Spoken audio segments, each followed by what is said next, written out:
Mara, ito na yung mga pinapapirmahan mo. Thank you. Tapos yung report na pinapatapos ko sa'yo, okay na ba? Naku, hindi pa eh. Sige. Pwede pa naman siguro yun hanggang bukas. Sige. Okay ka lang ba? Hindi, ang sakit ng tiyan ko. Bakit? Ano nangyari? Hindi ko nga alam eh. Kanina tanghali pa ito yung pagkakain. Bakla, baka naman ang dami mong nakain. Sakto lang naman.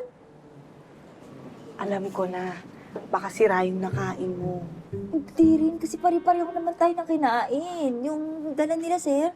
Correct. At saka kung sira yun, dapat pati tayo masakit din ang tiyan natin. Alam ko na nangyari sa'yo. Ano? Diba, binati ka kanina ni Sir. Tapos sabi niya, gutom na gutom pa siya. Oo. O ngayon, Nausog ka. ganon? Totoo ba yun? Oo, ganun daw yon. Pag binati ka ng isang taong hindi pa kumakain, posibleng mausog ka. Alam mo, parang totoo ngayon sa probinsya namin, may ganyan din eh. Tapos, sumasakit daw talaga yung tiyan pagka nauusog. Dapat magpalaway ka kay Sir. Ano? Uy, hindi ako nga nakakahiya. Oo nga, nakakahiya kay sir. Ano ka ba?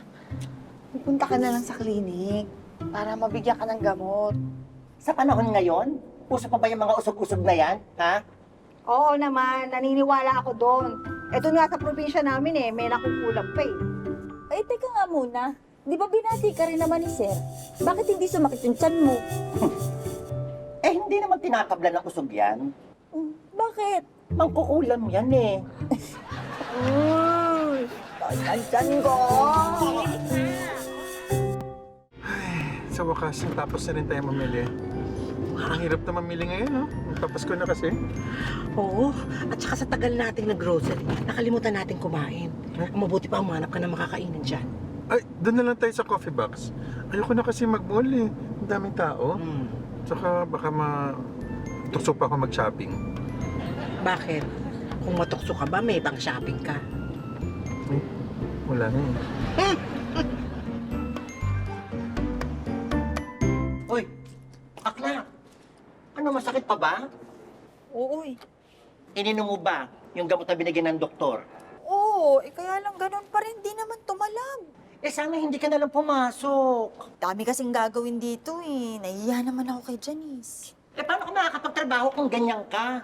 Ayaw mo ba talaga magpalaway kay Sir? Ayoko! Ano ka ba naman? Sobrang nakakahiya yun. Ito talaga. Hindi nga totoo yung mga usog-usog na yan. Ang kulit-kulit mo paulit-ulit. Okay. Eh kung ayaw mo magpalaway, meron pa akong isang option sa'yo. Ano?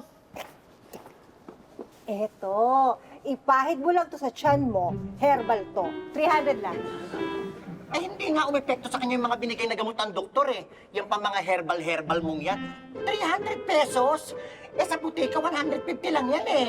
Hoy, galing China naman to, no? Kahit na. Halika na. Sasamahan na lang kita kay sir. Magpalaway ka na sa tiyan. Akla, ayoko talaga. Alam nyo, kahit na anong mangyari, hindi ako pupunta kay Sir Pipito para magpalaway. Hoy, akala ko ba hindi ka naniniwala sa mga ganon? Hindi nga. Oh. Pero mas hindi ako naniniwala dyan sa mga binibenta mo, no?